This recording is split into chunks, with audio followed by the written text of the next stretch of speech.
Hello viewers, welcome back to my channel. তো আমি বৃষ্টি। তো আজকে আবারও একটা নতুন রেসিপি নিয়ে তোমাদের সাথে চলে আসলাম শেয়ার করতে। তো চলো ঝটপট দেখে নাও পুরো ভিডিওটা।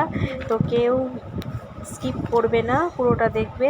তো প্রথমে আমি এখানে মাছগুলো ভেজে নিয়েছি, তারপরে আলুগুলো একটু সরু সরু করে কেটে ওগুলো একটু ভেজে নিচ্ছি হালকা করে। তো ভেজে তুলে নিয়েছি। তো আজকে রান্না করব আমি মোরলা মাছের চচ্চড়ি।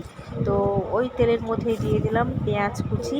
তো পেঁয়াজ কুচিগুলো ভালো করে একটু ব্রাউন ব্রাউন করে ভেজে নেব। তো তার জন্য একটু দিয়ে দিলাম সামান্য পরিমাণে লবণ।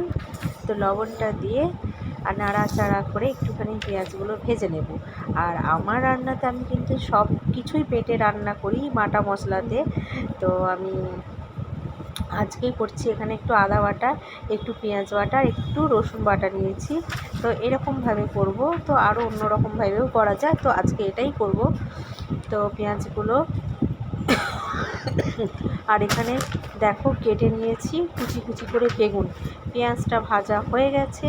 তো পেঁয়াজের মধ্যে দিয়ে দিচ্ছি একটু লঙ্কা গুঁড়ো আর দিয়ে দিচ্ছি হলুদ গুঁড়ো। তো এইভাবে হলুদ আর লঙ্কা গুঁড়ো আমার প্রত্যেকটা রান্নাতেই থাকে, এতে কালারটা ভালো হয় বলে আমি কাশ্মীরি লঙ্কার গুঁড়ো ইউজ করি না। তো এইভাবেই আমি রান্নায় কালার করে নিই। তো দেখো একটু নাড়াচাড়া করে নিচ্ছি খুন্তির সাহায্যে। তো ভিডিওটা অনেক দিন আগেকার করা, তো একটু অসুবিধা হচ্ছে ভয়েস দিতে গিয়ে, কারণ ভুলে গেছিলাম। তো এবার দিয়ে দিলাম রসুন বাটা। রসুন বাটাটা দিয়ে একটু ভালোভাবে কষিয়ে নেব 2 মিনিট মতো। তারপরে বাকি মশলা সব কিছু অ্যাড করব। তো ভালোভাবে কষিয়ে নিলাম রসুন বাটাটা দিয়ে। তো বাকি মশলাগুলো এবার দিয়ে দেব, পেঁয়াজ আর আদা বাটাটা।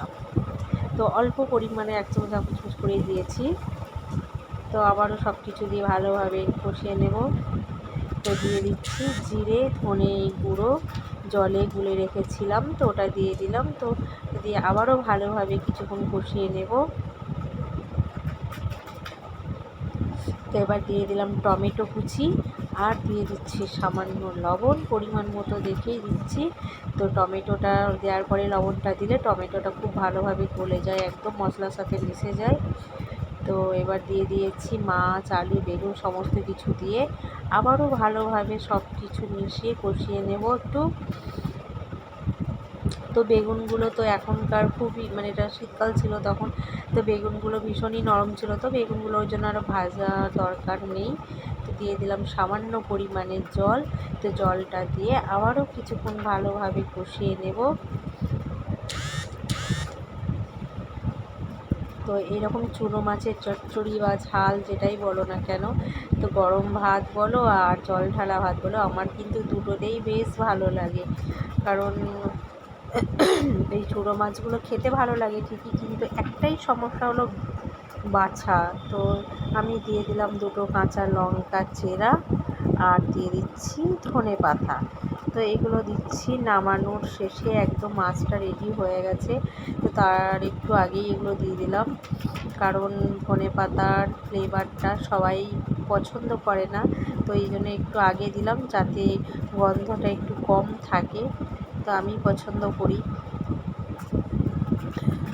তো আমার ফাইনালি মাছটা দেখো একদম রেডি হয়ে গেছে।